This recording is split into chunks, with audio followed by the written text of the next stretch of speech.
Thank you, thank you. Thank you for being here for the second n8n Meetup event in Bulgaria. I'm really glad that I see so much people in this hot weather in June. I hope every one of you is preparing for the sea, and yeah, I think it's going to be a great event with great presentators. Today I'm going to share what's new in n8n from my perspective and from perspective of what's the biggest releases this year. So first some words about me.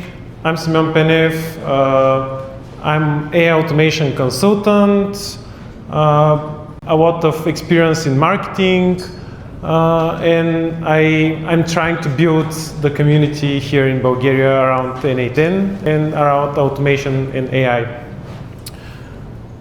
How everything started, just doing some things in ChatGPT, as I think everyone of you, and then a couple of years ago I found n8n. People on the call say that your mic is muted. Maybe you want to unmute. No, we are working with other microphones. So yeah, thank you. So I started using n8n, a lot of automations. They have perfect AI agent, which works for a lot of use cases for me. And I won a hackathon last year in Milano, n8n hackathon in Milano. And after that, I was approved to be n8n ambassador for Bulgaria. There are around 200 ambassadors all around the world. So yeah, and they're continue growing. So what I do now, I build workflows, I teach in Softuni and other events, and also share my knowledge around LinkedIn and meetups, events, wherever. So first thing, I want you to scan the code, and there is a quick survey which will show some information. There are 5 questions you can scan, and we have the same survey from the first meetup.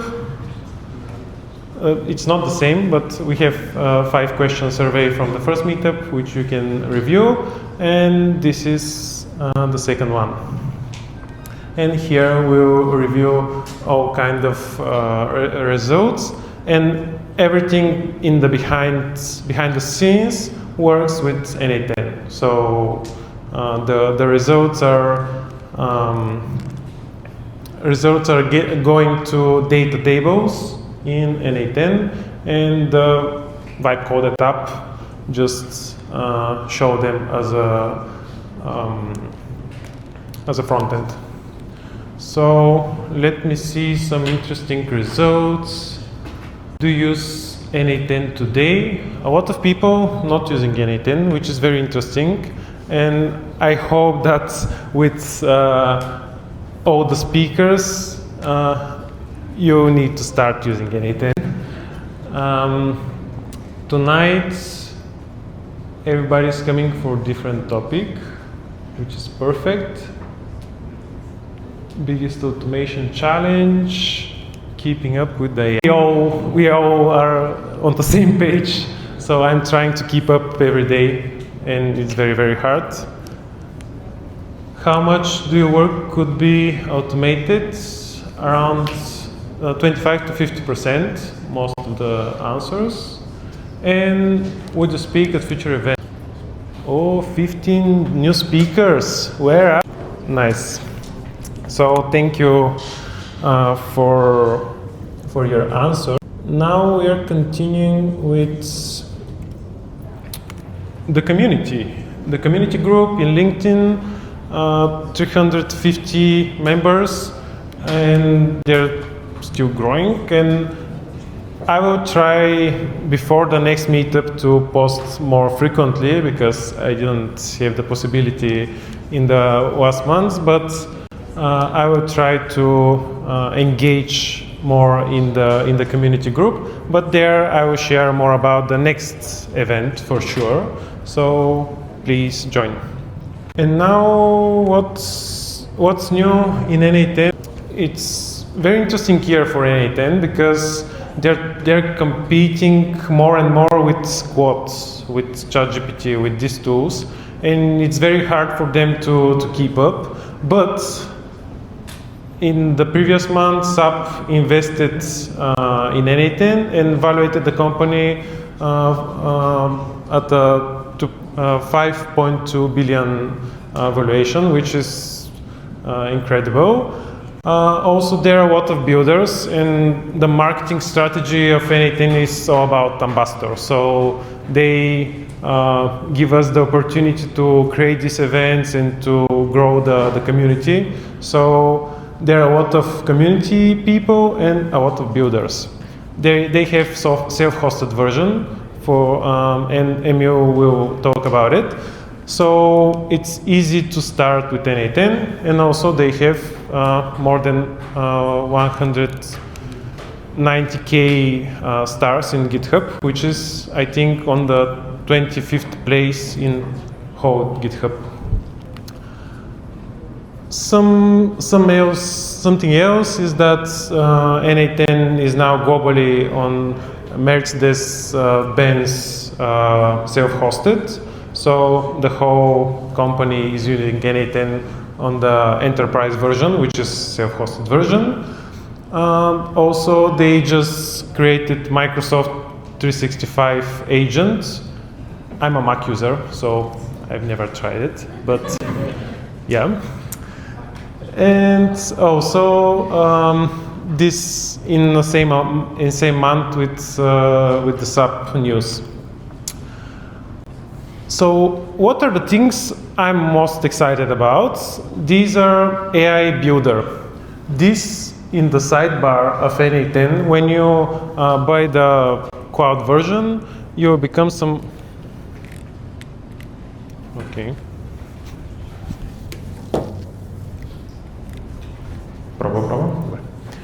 You become some credits about the AI Builder, and you can just tell the AI to build your workflow.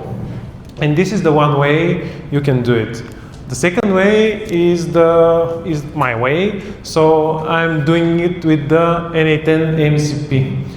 So there was a n8n MCP built from the community person.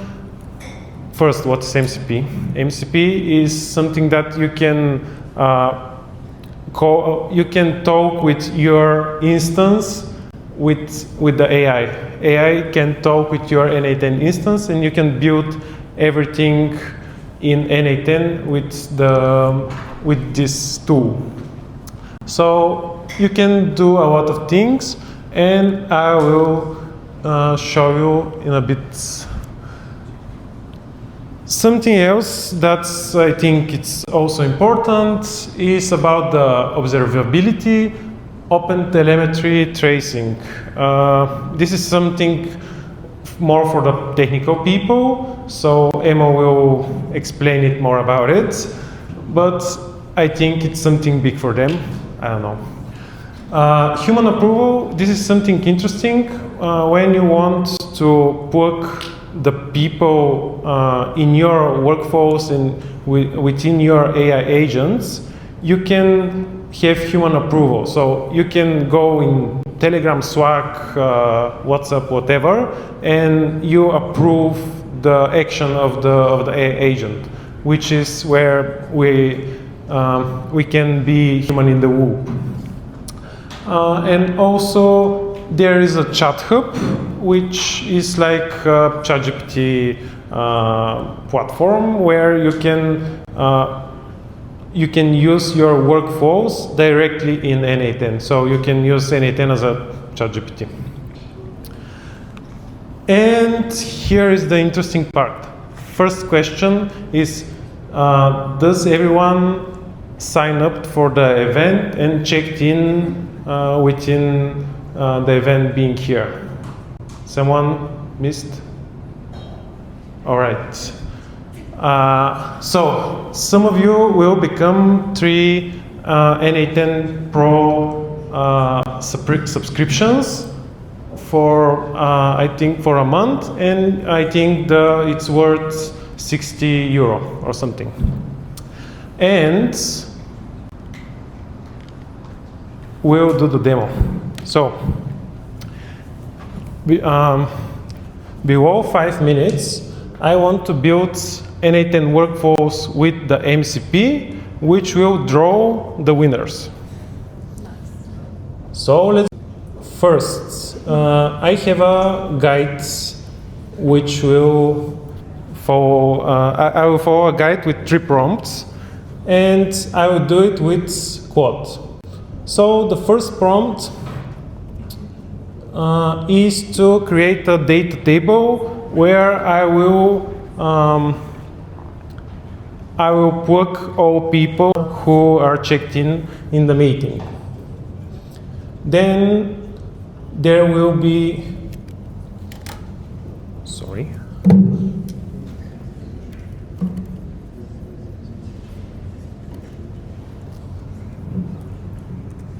So the second prompt is about a workflow where I plug a CSV from all of you checked in, and this will go to the data table. So let me see where it is. Let's refresh, download CSV, and all of you 57 people have chance to win. Now we are waiting for the first workflow to be created, and in the meantime I will prepare my third prompt. These prompts are created with quad.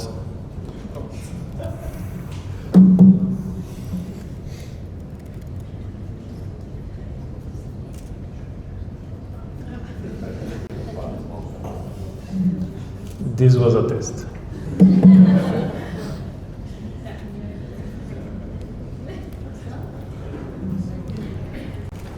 So I think the first workflow is almost done, but what's happening underneath?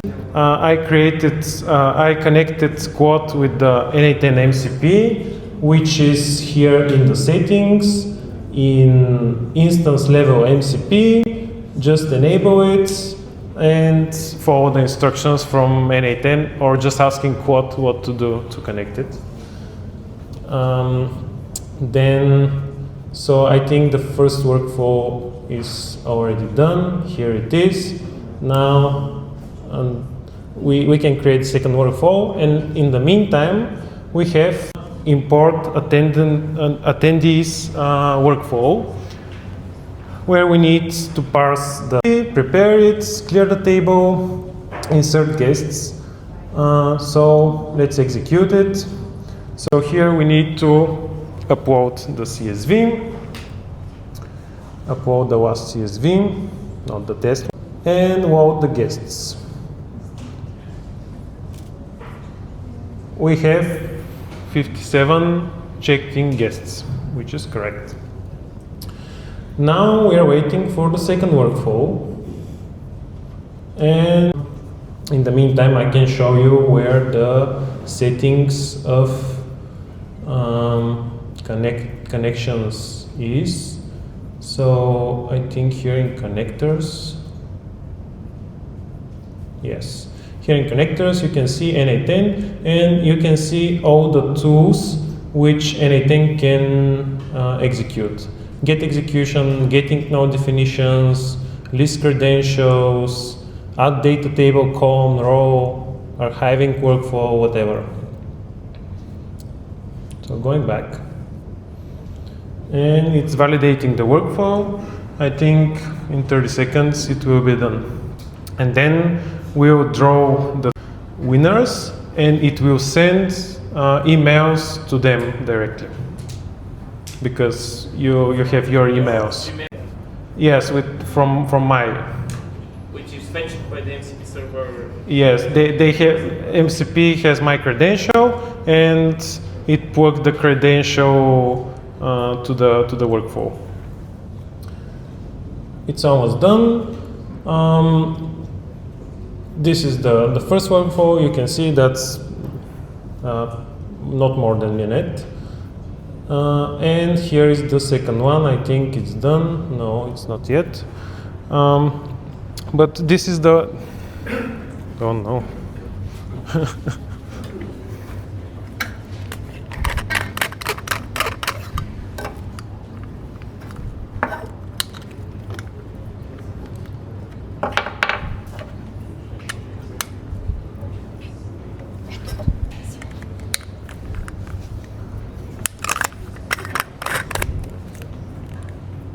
We're back. So here the raffle, and now we have the config, which I will change some things here. So I will change the test mode to false. Here are the 3 codes. Don't look at them. And now we execute the workflow.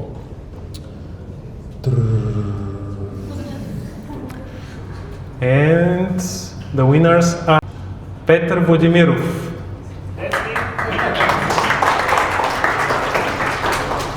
Vladimir Venkov, and Leon Borisov. Did you receive the emails? That's the important question. You should have put a human in the loop sending an email.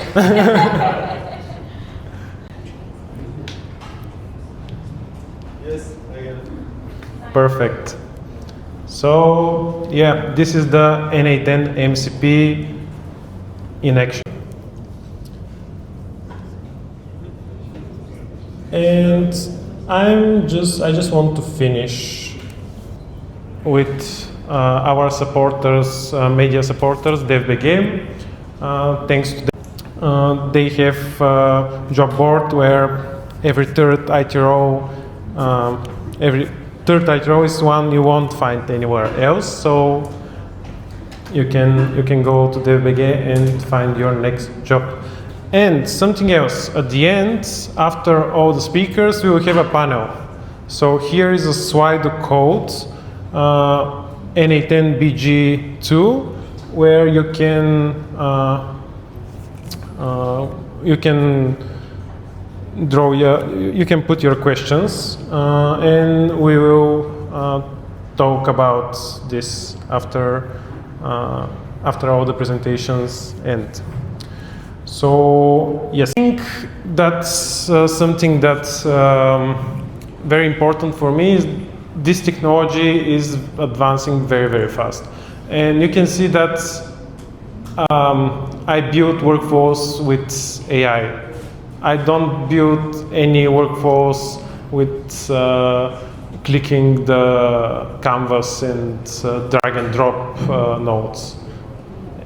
It's going to be that way. So we need to be adaptive and continue growing and advancing.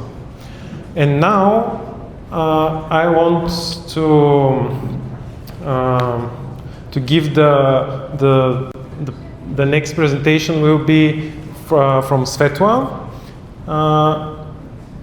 who is working more in the marketing and in the marketing space, and she will show you a live demo for some client cases.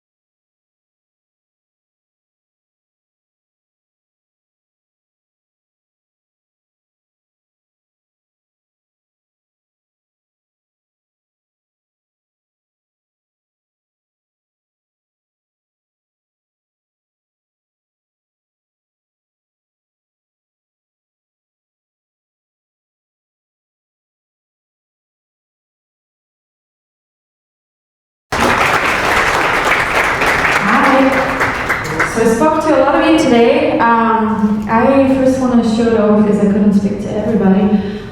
Whoever is doing work in marketing or sales, can you raise your hand so that I know? Okay, nice. Okay, for the others, I'm sorry if I'm gonna bore you. 15 minutes, you're gonna bear with me, okay? So, yes, I will be speaking about something that's pretty specific for marketing and sales, and it's related to lead scoring and the lead process and a lot of other stuff. So again, bear with me with the notes. Simeon will be nice and will send you everything if you want to explore it. But case context. So what does lead generation mean? This means whatever you're a business, you're looking for other clients, they come for your website. This is called inbound. You marketers know what I'm talking about. So I've been consulting for the past 10 years. I've been doing automations. Before I was doing them into HubSpot, which if you use HubSpot and you're a marketer or sales, you know that it was kind of, it was breaking here and there, and you have to talk to a developer and, write a couple of codes for like push-pull requests and maybe some API stuff.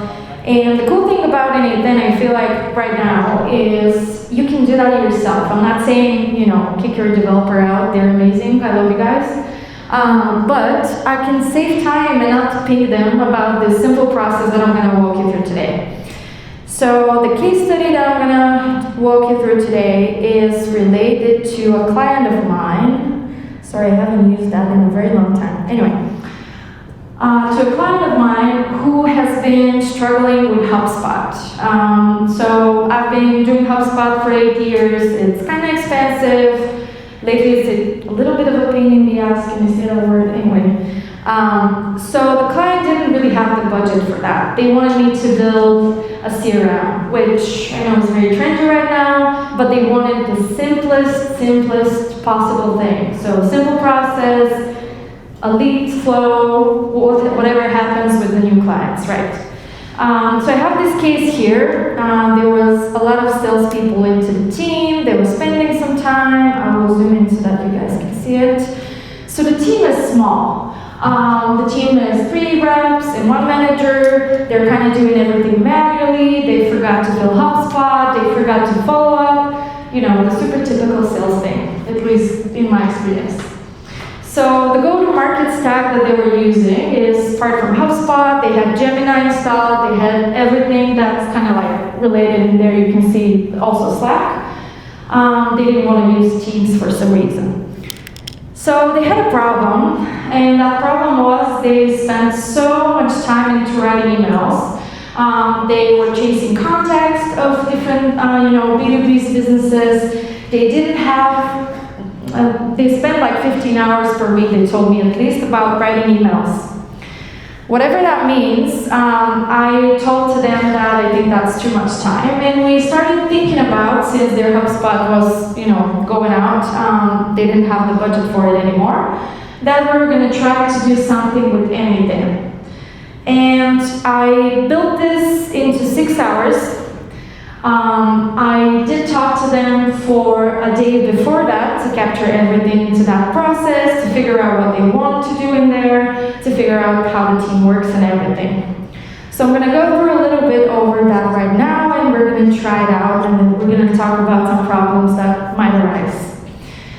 So, a lead fills a form, very standard marketing thing.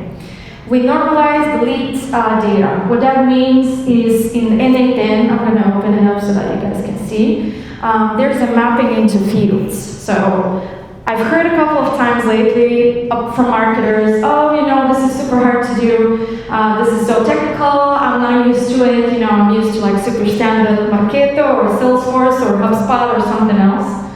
But I beg you to try it out because it's just a little bit hard in the beginning, and then it's faster, it's cheaper, it's better. So you map out the fields. What that means is when somebody fills a form, they go into a specific context. If there's some problems in there with the data, they get fixed from n8n, and then you have a clean data.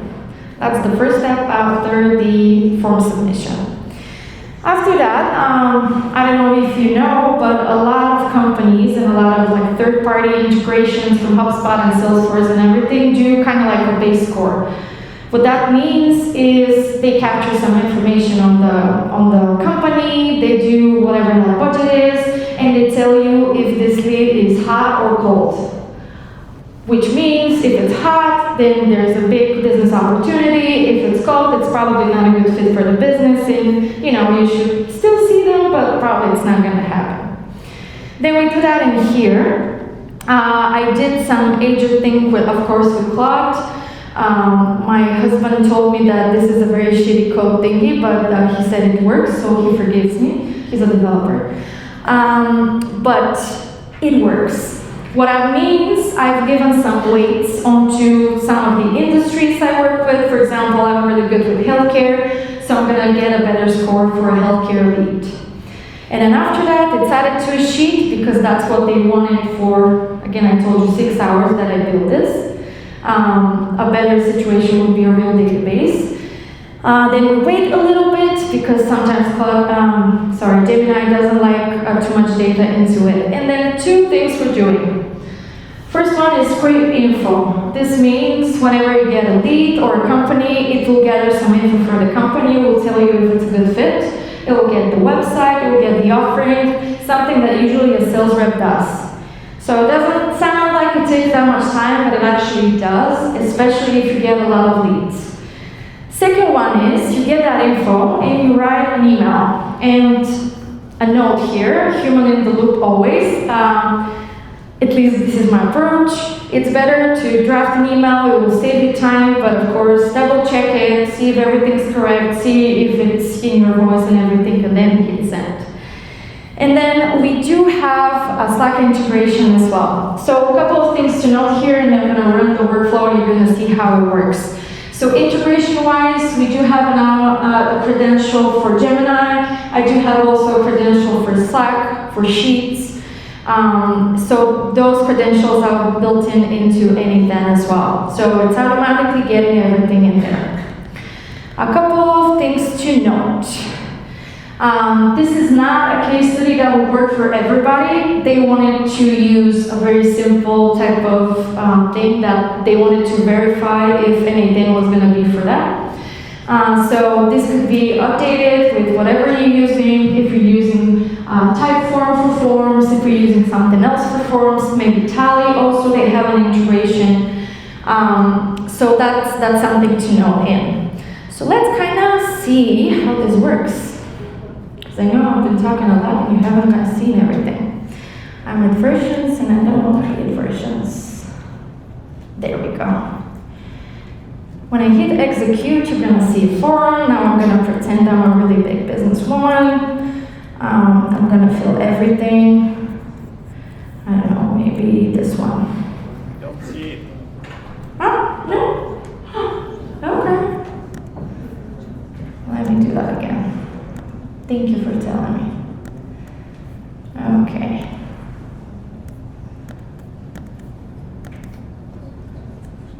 Wait. Perfect. Nice. We see it now. So I fill a form. I fill some email.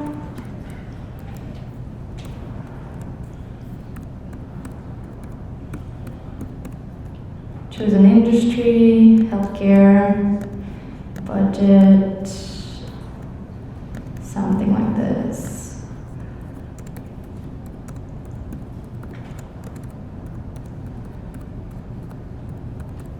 And I hit send. This can be done in any type of form. We go into n8n to see what happens with the workflow. Then right now it's scraping the data for the company in there. I've put in H&M because it's a company everybody recognizes. I don't support their business practices of doing stuff in China and Thailand, but forgive me right now. So we go into the lead table.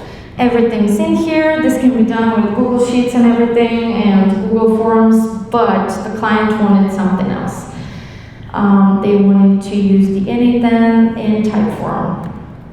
We do have an email right now that the sales can see, but it actually has the specific challenges I've written in there. This is actually an agent that I've written in there. I've given it a role. There's a very big list of things that I've put that I wanted to write as. Sorry, I'm kind of blind. Okay. So there's a lot of things in here that I've written, again with Claude as well. I've pasted a lot of the information as well in here. I've given it structure, what type of grading, everything that I wanted to have. It's like a document, or if you're teaching a new agent with context, there's a lot of context. Then we put it into the sheet, and then it goes into Slack. There we go. What's your score? Sorry? What score did you get on that? Yes, here you go. So the score in this case, I can elaborate. It's related to how big the budget is, what is the industry, because this client is really good with healthcare. So healthcare gets a really big score. And then also it's related to some stuff they find on the website and if they sound legit or not. So it's gotten a really good score. It's probably because of we chose the the biggest budget in there, and then it gets filled into the leads. So you saw how it works, and now I'm going to tell you why the client wanted to do that. And it's because they wanted to save a lot of time on to writing those emails, but they weren't really happy with the agents and the pasting and everything they had to do by hand, and it took so much time. And they had to have like four different agents and so on. So they wanted to make it in one place. Potential challenges for this one is if you want to scale it up a lot. So this will work in a small team, but I feel like it will work in a really big team. Other types of things are related to limits into the agents themselves. So it really depends on what types of agents you're using, how much content you're putting into there. I mean, we're not doing code, so it's not going to be that bad, but it's still something to consider. And then a couple of other things to keep in mind, you can read them later, of course, is GDPR. I advise you to not use your personal accounts for such type of things because it's outside of the law. Or you have to ask your clients for permission to use them.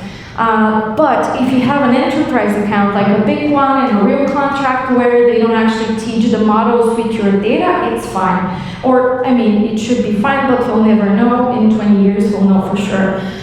So that's the first case study. I want to go through the second part of it. So actually, Simeon had a similar thing that he did with you right now, where I do have, not this one, sorry, this one. Where the sales were sending emails from their personal accounts. So the logic is the same. You link your Gmail into n8n, you filter some rows from that table, and then you send out emails if you approve them. So that's pretty simple. And then the third one, which I feel like a lot of people can relate to, is reporting. I don't know if you guys spend some time on doing some reporting, but it's been a really big part of my job. And usually you think it's fast, but it takes you hours, and then you have to explain it to stakeholders again or the client. And then people also forget to do lead stuff. So sales, at least in my experience, I'm in marketing, don't beat me up. Sales forget to follow up with people, so it's really good to have some kind of reminder to put them through, the whole process. So that's what we did here. We do have, I'm gonna zoom in so you can read what's done. So we do have a reminder that sales sent to the sales to follow up with that lead. We do have another reminder at 48 hours if they haven't sent that email. Then we have a final warning, which is kind of like you should have already sent that to that lead. And then the manager gets alerted if 3 days have passed and the person haven't reached out to the lead. And then they have every Friday a reporting. So this is kind of a very simple, I would say, reporting type of thing. This can be done very much more complicated. and I've done it much more complicated with Monday.com and some other like systems that I've been linking here. So yeah, this is kind of what I did for this client. And a couple of considerations as well. I wanted to present a case which is super simple for everybody to be able to do, and maybe for everybody to be able to understand. This is what I've tried to do here, because I've heard everyone's been super scared from the marketing side of going into n8n, and I feel like it's not that hard. So I'm going to share that to Simeon. He's going to put it into the community. You can just click copy, you can just explore it, see what I've written in there, see what are the types of problems that I've seen, because there's types of problems with these types of cases. And yeah, and I hope this was interesting to you, even though if you're not a marketer. Thank you.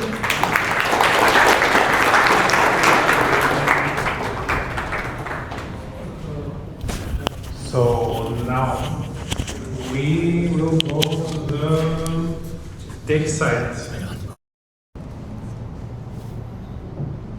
Oh. AI-generated title.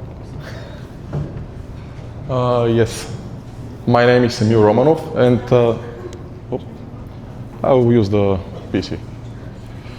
My name is Emil Romanov, and today I'll show you how I self-host n8n. But first, can the technical people raise their hand? Okay, quite much. Also, can the people who have hands-on experience with n8n also raise their hand up? Yes, quite much again. Okay. Just to know, I will not go that in technical details, because there are other people too. If you have technical questions, you can ask me later. Let me first say more about me. I'm a DevOps engineer. With n8n, I have hands-on experience from a year and a half. And nearly all the time I have self-hosted my instance. I have a lot of production workflows. They have a lot of executions every day. And what I will show you now will be a real hands-on experience with my stuff which is working, what have broke, and what I wish I would know from the first day when I have started. For first, there are two ways. Usually you have the more easiest one, the cloud version. I think both Svetla and Simeon before now were just showing the cloud versions. And the self-hosted, which I will show you. What is the difference? On the cloud version, everything is maintained by cloud. All the updates, the security, the backups, and the monitoring. When you self-host, you do everything of this by yourself. I have put some real-world examples on some of the slides. The cloud version is like a serviced apartment, like in a hotel room. If something happens there, like the boiler breaks, you will go to the reception, they will fix it. But on the self-hosting instance, it's like you own the house. And if the boiler breaks, you go and fix it, or if you call a plumber, you pay to him. I have started 1 year and a half. In the start, I have started with the cloud version 2. After this, I have started to self-host, but with a single instance n8n. At some point, we hit concurrency limits, because with the single instance, only one worker is doing all the job, and if you have 10 executions, the worker is doing all by himself. And that's the question we had, and n8n have queue mode, and that's what we are doing right now. n8n provides a very good documentation. Here's the link for the official documentation with the Docker Compose guide. You need to install Docker, and there's some good stuff you can use from there. And just to tell everybody, if you want to do something with n8n, you can just use all the official documentations, the docs n8n.io, the blog n8n.io, and the forum. These are the best places where you can gain the best information. And now in the presentation, everything that I will show you is an add-on from the official documentation which I have added. I have 4 jobs: the run, state, edge, and watch. The run is the main n8n worker, and I have 3 more workers. The state are the Postgre and Redis. For edge I have KD and HTTPS. And for the watch job I have Prometheus, Grafana, and 2 metrics agents. I have node exporter for the server metrics, and I have cat advisor for the container metrics. Here I have one more example. With the queue mode you have, with the single instance mode you have like a single chef, and he's doing all the stuff by himself. But with the queue mode, you have like one chef and his whole brigade. They're doing all the stuff. He's giving them the orders, and they're doing this in parallel. Very good thing from the start is to look at the security. You should not expose the editor without authentication. You must defend it and secure it with HTTPS. Also, you should authenticate your webhooks. They're not secured. You can use basic authentication, headers, or JW tokens. Also, on the server side, you have the Docker compose file, and you should not store the secrets in it. You should have like a .n file, which you should not publish anywhere, or you have some type of vault. And when you run the n8n version, you should start it as a non-root user. This is a recommendation from n8n. It's not only about n8n. This is a practice in Docker.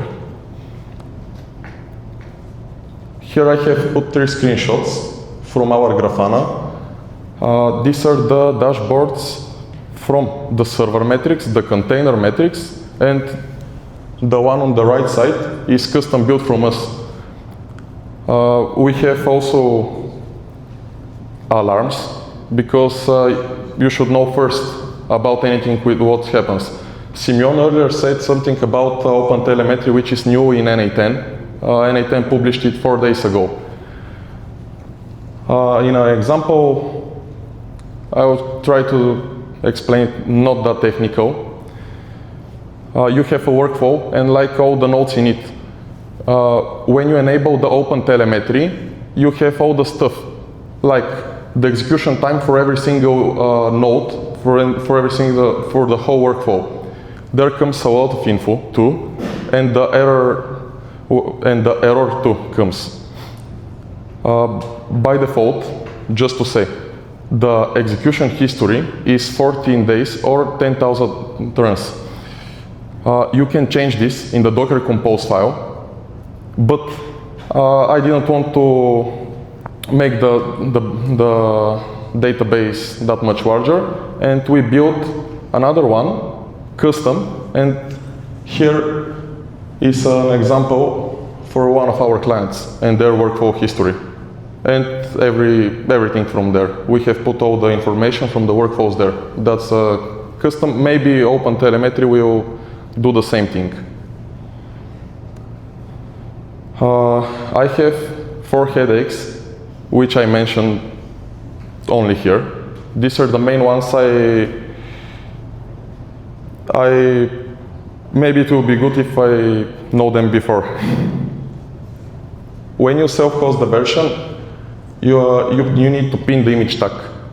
Like, I don't know what is the last version, and an example for an image tag is 2.200.2. If you put some of these, like latest, stable, next, beta, if you put the latest, if the server restarts, on the restart, the n8n will get its latest version. And if you have some workflows which are using maybe some legacy stuff, like an older version of some node, it will stop working and it will broke. Like today in the morning, I just woke up and my iPhone, it was with the latest version of iOS. And I don't have any problems, but if you're using some applications which are not that upgraded every day or weeks, they can stop working. That's the same with the workflows. So the first headache, and my recommendation is to pin your image tag. I have two environments. I have test and production environment. Also another recommendation is to first go on the test or dev environment, pin your image tag there, like when you want to upgrade to a newer version. And when you're sure that everything works fine, then you go to the production environment. The second headache, I think not that much people have this problem. I have problems with the Docker DNS. I had them 2 times. The first one is when I made requests, HTTP requests to Shopify API. And the second time I have a lot of Google Drive nodes. I use the node where if I put some files in the Google Drive, this will trigger my workflow. And it checks like every 5 minutes, every 10 minutes. Some of the executions go and they don't have problem, but some of them have a problem. And this is the error on the top right part, which you will see. So in this case, I have put public DNS. This 8888 and 8844, these are the Google public DNS resolvers. Another one that I can mention you can use is the Cloudflare DNS, which is 1111. They're doing good stuff. Also, they have a very good security level. The third headache, as I mentioned earlier, I have started using a single instance n8n, and when I decided to go to the queue mode n8n, I needed to make a migration because I had a lot of important stuff in the database. And you have an encryption key.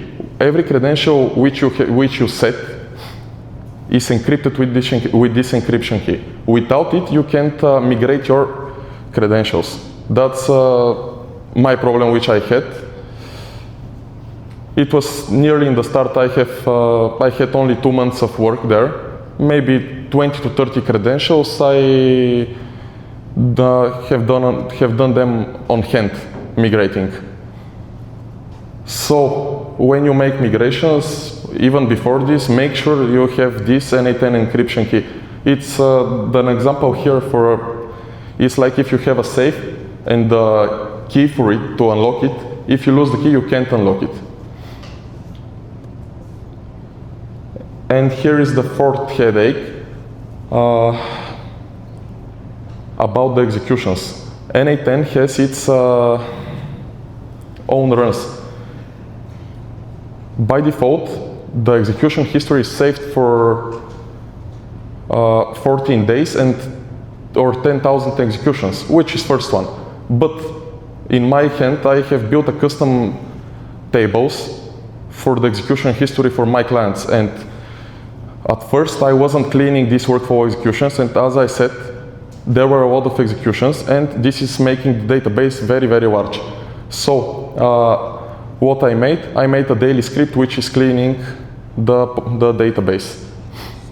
And an example is if you have your phone and your gallery. You make photos and don't delete them. At one moment your phone will die. You will not be able to make new photos. I have some demo. My demo will not be live as Svetla's. I will show you how I use n8n to back up n8n. First, why do I need n8n to back up my n8n?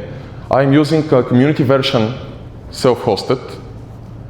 With the community version, you have a version history of the workflows only for 1 day.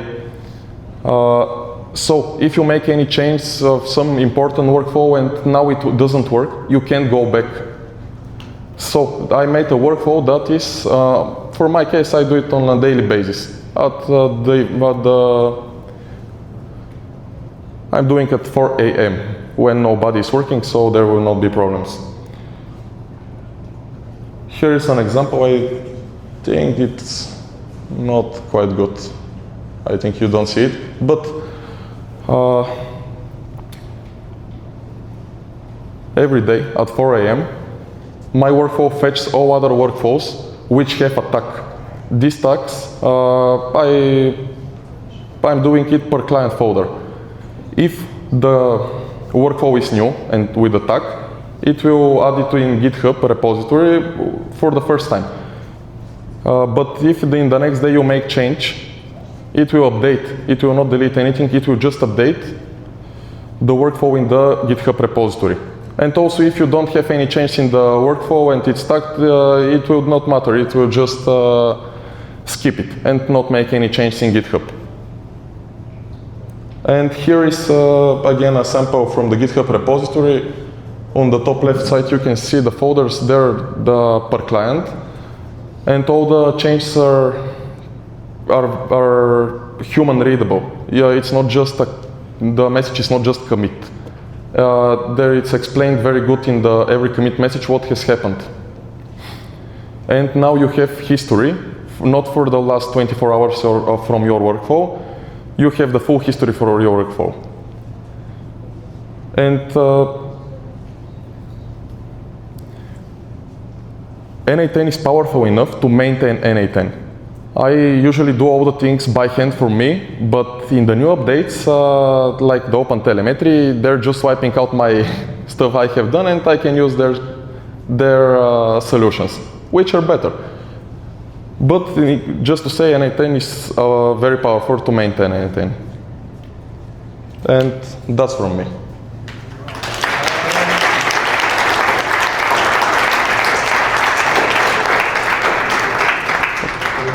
It wasn't that technical. Perfect. And now we're getting back to the marketing side of n8n. And Daniel, who... All right, hi guys. I'm happy to be here. Let me start directly. I'm Daniel. I'm a GTM automation engineer. And today I'm gonna take you inside a content machine and show you how AI and n8n run an entire publishing pipeline. Before we start, some quick information about myself. I'm working in automation since 2023. I first started with make.com. Now I'm working with n8n. Obviously, it's better and cooler. I have a background in digital marketing. As you can already most probably guess by my name, I'm not from Bulgaria. I live in Sofia since 2018, good old times. Originally, I'm from Germany, from Munich, close to there, where I have studied sports and media management. Let's go directly into the topic, but first I'm gonna show you why I have built all of this workflow, because in my company we have realized that our best leads, they don't come from PPC, from ads, LinkedIn, Google Ads or whatever, but they come, in our case, from Google Organic Search and from AI. So that's why we were thinking, how can we be positioned there in the best way? So our goal is, with my workflow, to show up and be cited in LLMs like ChatGPT, Claude, whatever, or in Google AI overviews. Actually, where's the remote control?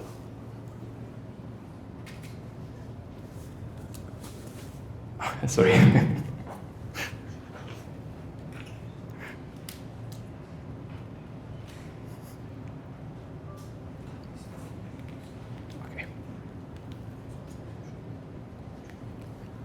All right, so my workflow basically starts with a very simple input. In our case, we just get one document, one campaign document delivered. So this contains all the information, what is the goal, what should be the topic, persona, ICP, etc.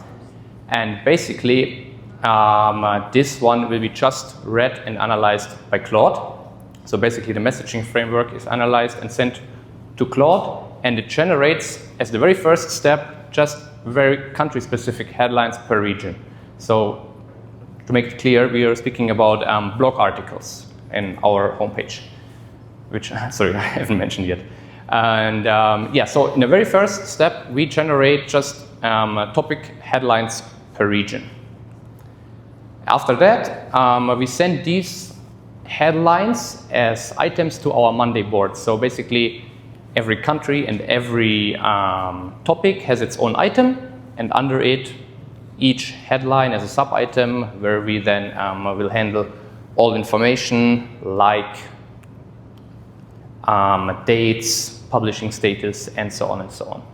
So Claude and n8n sent our headlines to Monday sub-items, and this contains then the regions, the dates, and so on, which I will get back to later.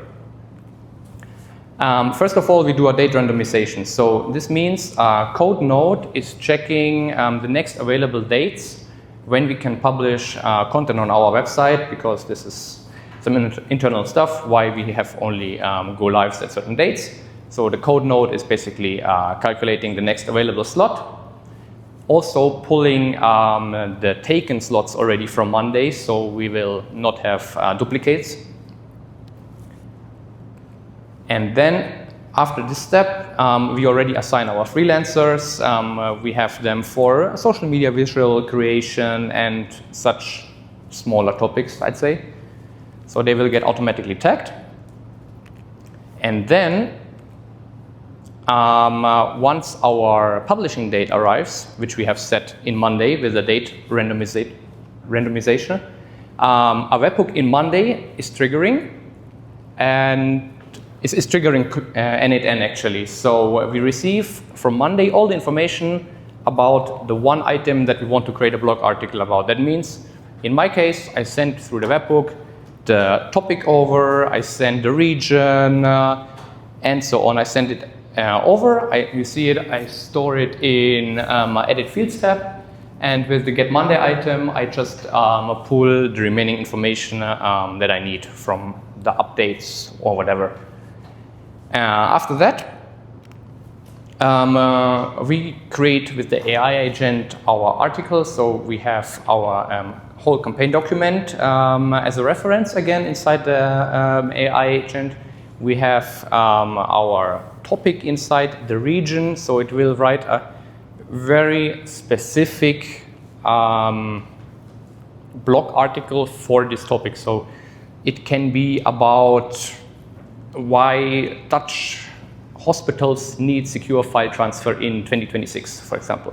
And this is exactly the goal, because if some people in a Dutch hospital, as an IT manager, for example, search for such solutions, this is exactly the goal, that we show up in an AI overview, and this will bring us exactly these leads that we need, or like the hottest leads.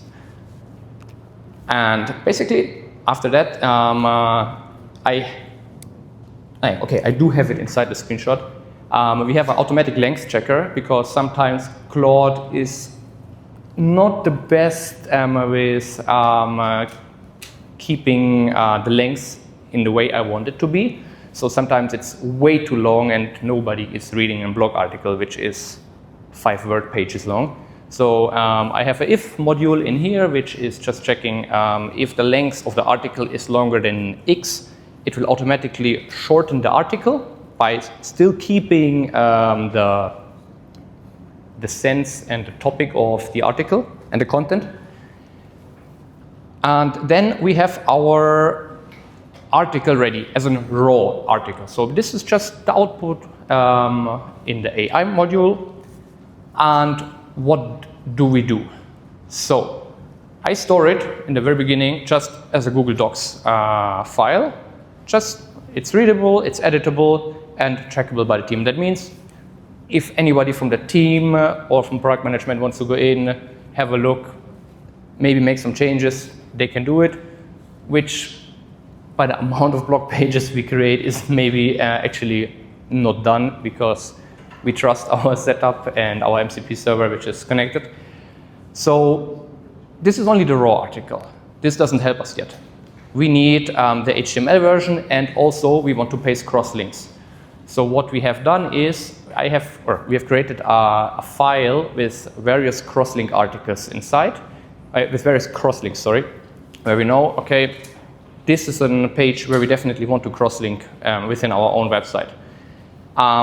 We load this file, we send it into the next AI agent, and connect it with the raw output from before and say, hey, right now you have created this article, we have these crosslinks available, analyze the content and see which string, which word or whatever makes sense to be linked to another page. And then it creates basically a second file as a HTML directly with the available crosslinks. Then in this case, it would come to the WordPress upload. Many people who work with n8n will probably now say, why don't you just put a n8n node for WordPress and upload it? I wish it was this easy for us. I can say you plot twist, it's not. That's why we have even a freelancer for this right now who is doing it. It's a bit more technical, but in general, you could theoretically just push it to WordPress or any other system through an n8n node. Right now, I'm trying to automate even this, but this is still work in progress. What's the next step? So our blog article is then basically live. In the background, it's also updating Monday. It's updating the status to done. So this goes into the archive. My Monday board finally gets a bit less crowded, which I'm very happy about. And then we actually generate the next article out of the article. So in this case, it's about Substack. We create a Substack version in some kind of a thought leadership version out of the originally created blog article. This is also done directly through the Claude agent. And you can see here that afterwards we make a LinkedIn copy directly. So a LinkedIn article with a copy, sorry. So you can see here that basically, okay, the resolution is not the best, but it checks the region in which we are publishing the blog article. So it is either, in this case, Spain, Netherlands, or Germany, or UK as well. And depending on the region, we have then a switch module. And the 3 pens you can see here, it's either for Germany, Netherlands, Spain. Inside there is a specific prompt for a person which directly writes the post in the tone and voice of the specific person. And then sends, as a next step, email. So in this case, we come to the human in the loop module because theoretically, I could now just post through the LinkedIn API the article on LinkedIn and it's live. Even if I personally trust AI kind of much, I wouldn't dare to post something on LinkedIn without even approving it first. So in this case, everything I have created in the previous slide goes through another switch module, and again, depending on which market it is, it goes to the inbox of the respective person. So I have fixed this already, so you can ignore the warnings here. But basically, yeah, we send an approval email. In the approval email, it already looks basically like a LinkedIn post. So we have the HTML code in the Outlook node, where it generates basically the style of the LinkedIn post already, and it contains 2 buttons. So when the person opens the email, he sees, okay, I have a new LinkedIn post suggested to publish. Let me have a look. And there is the copy, the visual, etc. And then 2 buttons, regenerate and approve. The approve button basically just triggers a webhook, which then is running the lower workflow here. I'm sorry, it's a bit smaller, but basically it's checking for the next available posting slot. So we also store all of the LinkedIn posts in a Google Sheet, and whenever there is the free next available slot, the post will be published through an API called to LinkedIn. It's a bit more difficult to schedule nowadays on LinkedIn if you don't use the normal module, but in general, it works really nice, and you can forget about copy-paste, about accidentally missing something or whatever, choosing the wrong visual, whatever, because everything is sent over through the webhook. Something I don't have here now, but I mentioned the regenerate button, so whenever the person who is receiving the post suggestion is not happy about the suggested post, you can just click on regenerate. My workflow will run again, will receive the old post that is basically disapproved, and it will generate a new one and send the email just back to the person, hopefully to be approved this time. This is basically now a quick overview of the workflow. I think I've shown maybe 30 nodes out of, I think, 300. But just to show you some numbers behind it. First, which tools do we use? And I personally don't think that these are any specific or very fancy tools. It's a tool that every marketer uses, I guess. So obviously n8n, otherwise I wouldn't be here today. Monday.com as the project management platform.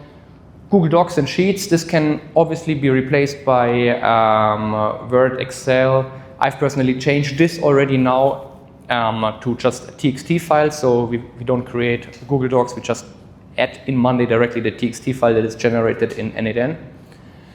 We use obviously Claude API, we use the LinkedIn API, and Outlook for the approval. But you can use, as you've heard today, basically anything for human in the loop, Telegram, WhatsApp, Gmail, whatever.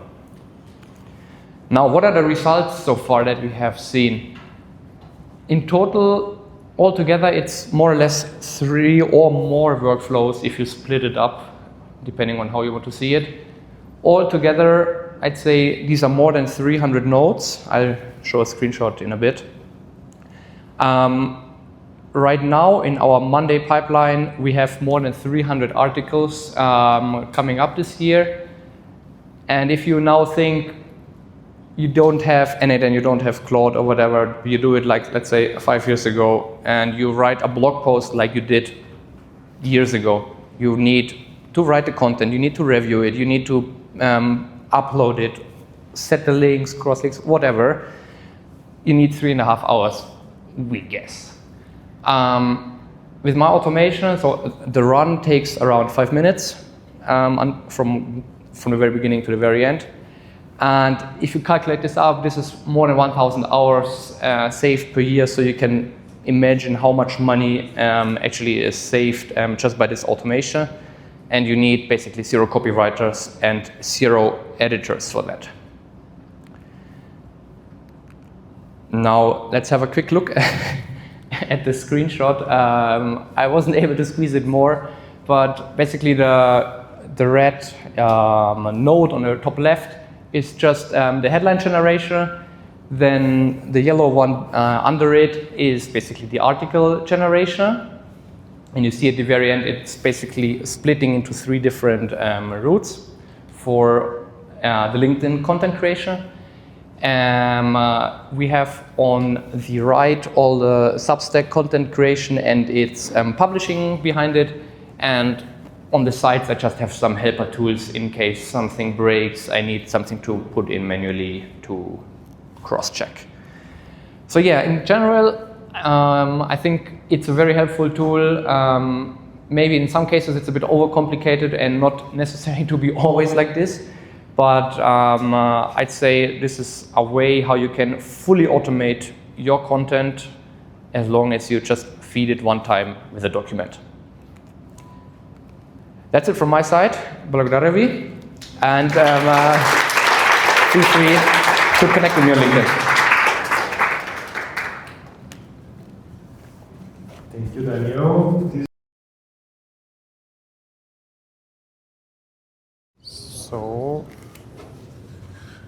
Okay, we are going to answer some questions from Swipe and then some live questions.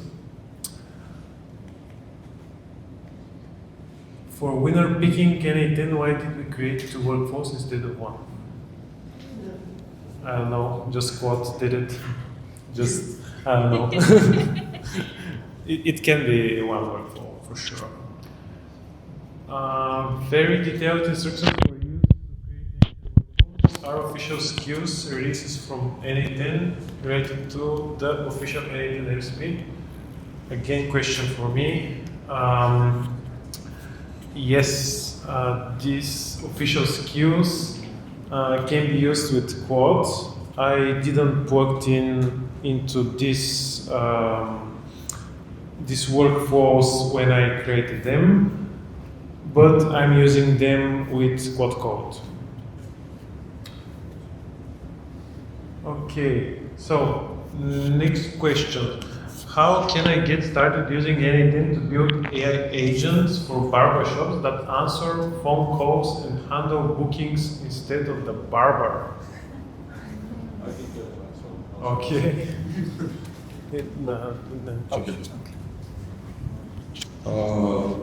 To build a workflow like this one, you will need other stuff. You can build this only with n8n. You need to have, for the first, a digital phone number like an SIM card. I don't remember who was selling these things, but you need something like this. I have a similar workflow where the phone call is transcribed and sent to n8n. And after this, it sends the answer immediately, and an AI agent is talking to you. But for more detailed stuff, I think there are a lot of examples in internet how you can do it. But just we are only with n8n, I think it's not possible.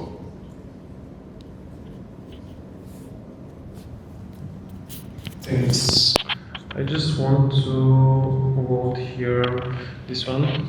But okay, let's see something else. Oh, something for Daniel. What is your token cost per 300 nodes content creator for per article? Single successful run. Actually, I can give a quite easy answer. I can't tell you, unfortunately, because I don't handle the Claude tokens or like the account on my own. So I just have the access shared from my team. I assume it's not too expensive. Otherwise, with our 300 articles a year and each article with 300 nodes, it would make in the end the company bankrupt if it was too expensive, so otherwise we wouldn't run it. But what I can say is from my own AI agents that I have now in my own n8n instance, I just use Google Gemini and I charge, I think, $20 or such into the account, and when I run there some agents, it's basically about to be neglected. So it's like a cent for a crazy long article that I sent in.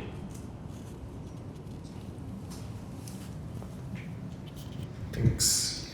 A question from me to Svetla is, you installed n8n yesterday in a way. What's the first thing you should automate and what you should not yet on your first day with n8n? So first off, don't go into the agents because you're gonna get confused and it's gonna get complicated. Get the thing that you hate doing the most, like you dread doing, you don't want to do, but also has a lot of volume, so it makes sense to automate it. Yeah, thanks. And one last question from Swiper, and then there will be live questions. What did you add custom for gather metrics, I guess? I saw some Grafana dashboards. Can you tell us more about it? This is for Emil. Yes. I have put 3 screenshots of Grafana dashboards. I usually have more. The first one The metrics for the first one was from node exporter. These are the server metrics. And the dashboard I use is the example dashboard from Grafana. The second dashboard is the monitoring for the containers. I use ScanVisor on the server for the metrics. And the third one is a custom solution built by me. Maybe the open telemetry is going to fix this, and I will no longer need it. But for the moment, I'm doing an asynchronous, maybe a little bit asynchronous logging in Postgre database about all the workflows. And this was one from the examples I have showed you, where I delete the stuff in the database on every 30 days. And this is not just like metrics or anything, this is just about the information I put in the database. And this is the stuff I monitor and I have in the dashboards. Thanks. And some more questions? Has someone question for our speakers? If not, I just want to make a discussion around. I have a lot of cases where I do automation, which is very boring to create automation. What's your way of doing boring automation? So, do you start them, or do you just start creating something interesting, something with agents or something else? So great question. Very personal approach, I think, but I always start with pen and paper. I write what I want to achieve. I write the workflow by hand. I figure out what's the business purpose and everything, and then I go into n8n. But to the second part of the question, my approach is to try to think of it as simple as possible, because you can always complicate it. You can always add agents. You can always add some meta automation, some API, some integration, some authentication, something else. But at least my experience is, if you start complicated, you're gonna get lost into the workflow. You're gonna get lost to the value you want to give. So I start simple, pen and paper, think about a process, and then do the n8n automation. But when it's boring? When it's boring, it's like cleaning your kitchen every day. You gotta do it. I'm sorry. It's not gonna clean itself. It's just discipline, and it's a boring answer, but it's how I push myself to do stuff that I want to do. So, Daniel, you did like big workflows, and some of them maybe were boring. What was the interesting part, and what was the boring part of creating these workflows? I think the interesting part was definitely all these if nodes and code nodes. So you get some data which is absolutely not structured, and then the code node afterwards. I'm also not a coder. I don't understand anything from code, so I get it also generated by Claude. And then you have this code node that basically fixes all your output, and then the if node routes it however you need it. So this was definitely very interesting to see how it's like in a train station with all the tracks going in a different direction.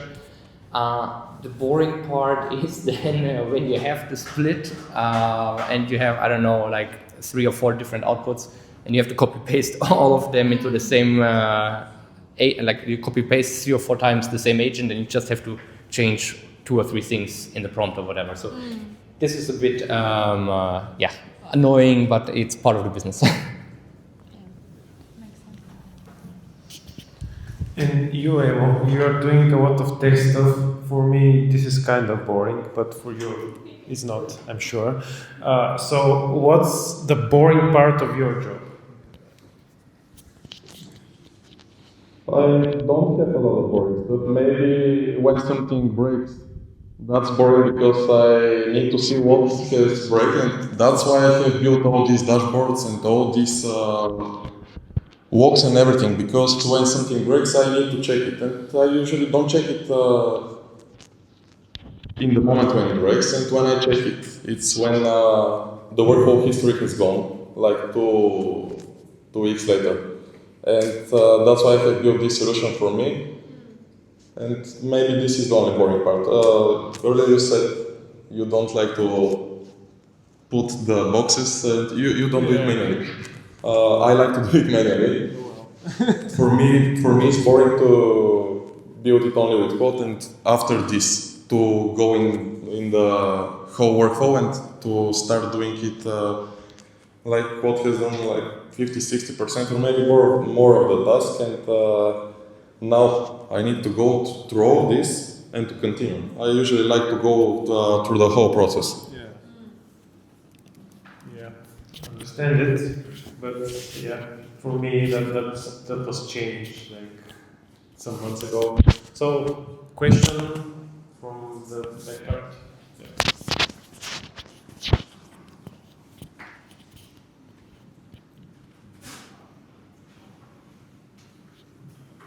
Okay, the question is probably But you can also answer. It's about multi-tenancy. I'm not sure if it's at all possible in n8n, and if it is possible, it's probably needed some extra steps. For example, you are making flow that is, let's say, something like personal assistant with Gmail, etc., and you want this flow to work. It's hosted by you, but you want it to work with different users. So everyone logs in within, let's say, either the flow itself or a helping program, and you want the flow to run for each different user, not by your master Gmail account and so on. Is it at all possible? Do you have any experience with this? Can you try to explain it a little bit more? What do you mean? Well, I don't see the issue with the queue mode and the multi-tenancy with your case. Is it at all possible to create a flow that more than one users are logging with their credentials? They are not touching the flow, you're only hosting the flow, and several different users are logging with their credentials in your flow that you're hosting. Yes, I see now. You're talking about the UI when you log in, or no? Yes, and the running part. Yes. Your flow is running different? Yes, I will explain like a bit more technical now. You have, in my way, I have one main one, n8n node. In this case, this n8n node, it's not executing the workflows. The main n8n node is getting the workflow executions and puts them inside the Redis. From the Redis, the other workers, in my case there are 3, they're getting the jobs from them for the Redis.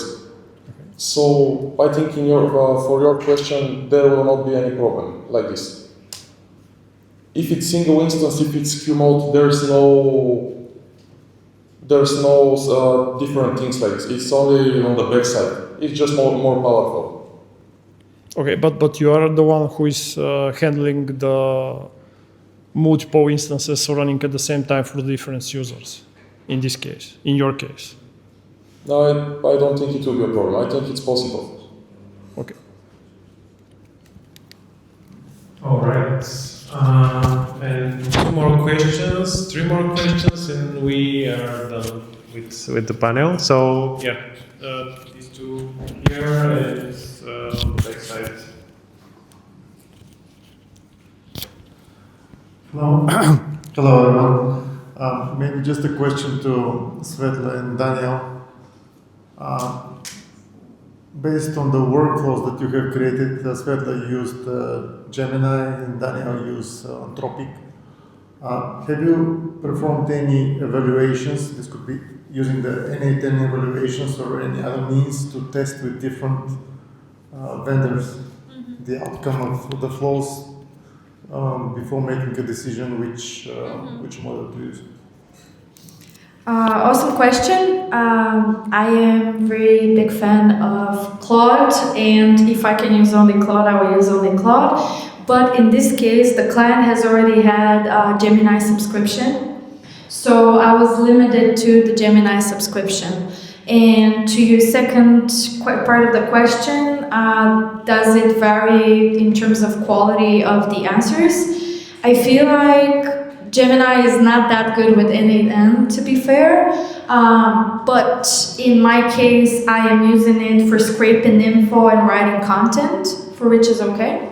But if I have to debug, I would debug with Claude. If I had to write content, would be maybe Gemini, maybe it would be Anthropic if it's native to the client. But the first thing I'm considering is if they're already using some type of model because they're already into that ecosystem.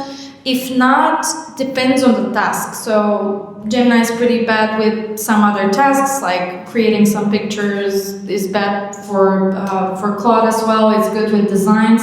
So it really depends what you're trying to achieve with that specific workflow.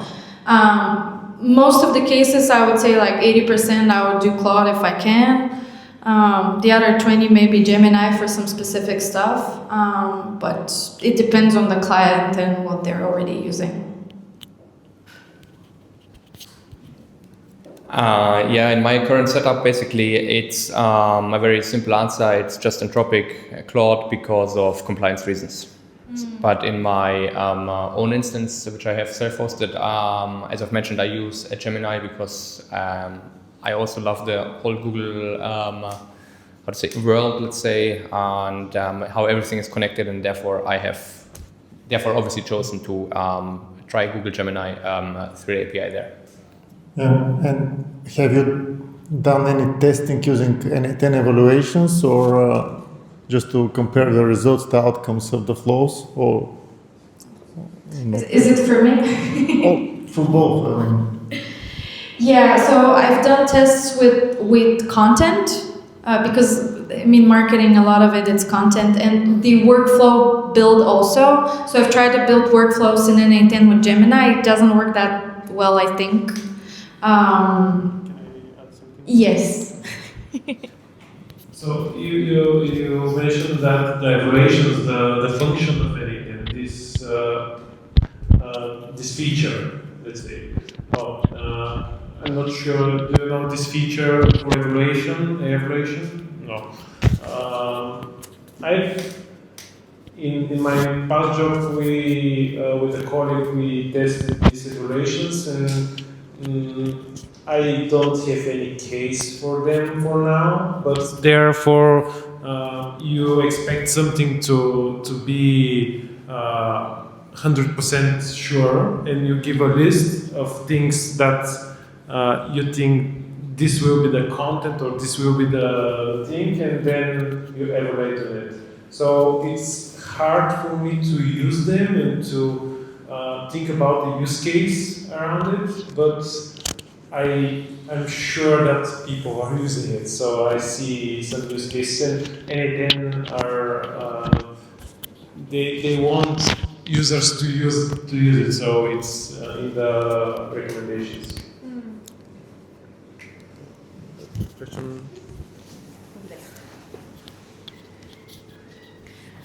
Thank you so much for the discussion. It was really interesting. I have one question maybe for Emil, because basically I have built an n8n agent, and actually I chose n8n because of its local storage, because the data I'm using is sensitive. I don't want any agent, any models to have access to it.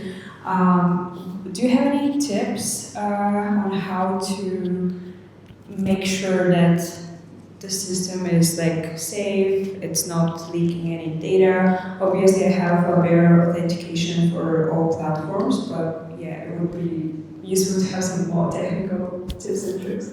Yes, you have a workflow. What is the trigger node for your workflow? It's automatically triggers every day. Okay. Do you have communication with any external APIs or anything? Yes, up here with the platforms, they have better authentication, basic authentication. So I've connected to 3 platforms so far. Okay, the first one, you must communicate with other platforms via HTTPS. This is the first and the main one. Also, you said that you have local storage. Do you self-host your net? Yeah, it's a local session. Okay. And local session. Yeah, it's local. I use Docker and Yes. Are you on a single instance or on a queue mode? And okay, don't mind. You have a database in both cases. yeah. Maybe if you're in a single instance, the recommended one is SQLite. The other one on queue mode is Redis. Both of them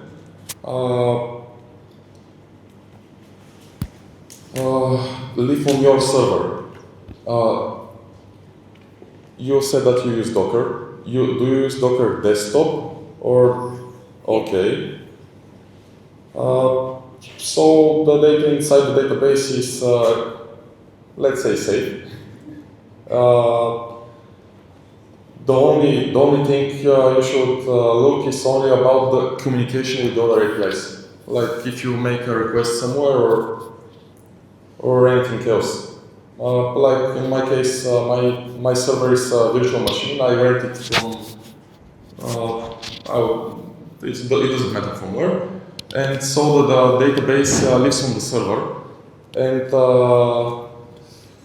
first of all, since we're in Bulgaria, if this is for work or anything else, all of this stuff must live in Europe. This is one thing that you should look about. Yeah, I'm using BigQuery for storing my data, so technically it's outside of Europe. Maybe it will not be a problem. It's about where it is stored, not from where it goes. Can you make a guide for the community what's safe and what not for the group in the LinkedIn group just to share with the audience? Yes. Because I know this is a question that I question myself when I self-host anything. So it will be good to have some guidance on that. Okay, just to say, in my presentation I have just 4 points about security, but it's a little bit from everything you should think about. I will make a big guide. I usually follow the security steps not only in n8n. Since I work in a bank, I follow a high-level security for everything I do, and that's why I'm doing this way my n8n. Even if I don't have anything with anything that's important for in the database or in n8n, I'm keeping it safe like it's the most important stuff on the planet. Thanks, Emil. And one question back there. And then we'll keep checking the network. Okay, so I think I have 2 questions for Emil. So the first one is, maybe I missed it, but what exactly do you use n8n for? Because I got that you're displaying some dashboards in Grafana and doing some backups. But that's stuff that you could do outside of n8n as well. So what automations do you have running? That's the first question, and the second question is what compute do you need to run n8n? So what machines, or just one machine, what machines do you need to run n8n? How much, let's say, CPU, storage, memory, etc. Okay, about the first question, what I use n8n for, about automations. In my presentation, I showed the background of n8n, how I'm doing it. Like for me, in percentages, in my case, like 20% is the workflow stuff and building workflows, etc. And 80% is in the background, like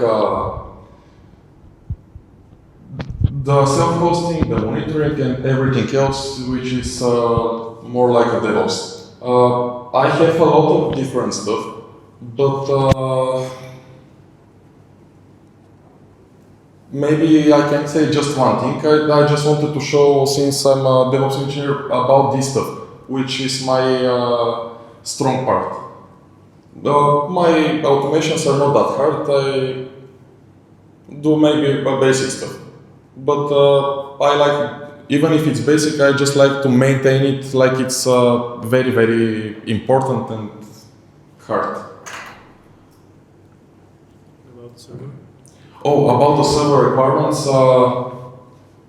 I have two environments, one for test and one for prod. Before everything, I have started self-hosting on a free Google virtual machine, and its resources were awful. I don't even remember what were they, and even on them, n8n was running fine. Only some workflows which are more complicated were just taking a little bit longer. Right now, I think on my test machine I have 12 gigabytes of RAM or 16, I don't remember, and I think it has 4 CPU. But it's perfect. I have one stronger machine, but even on the test one, everything's fine, and I haven't measured any problems. There's one YouTube video on the official n8n YouTube. You can check. They test the single instances and the queue mode of n8n. On the queue mode, they test it on 3, 4, or 5 different machines with different parameters, and everything goes fine. No problems on everyone. Perfect. So thank you all for the discussion, thank you for the questions, and thank you for being here with the n8n community.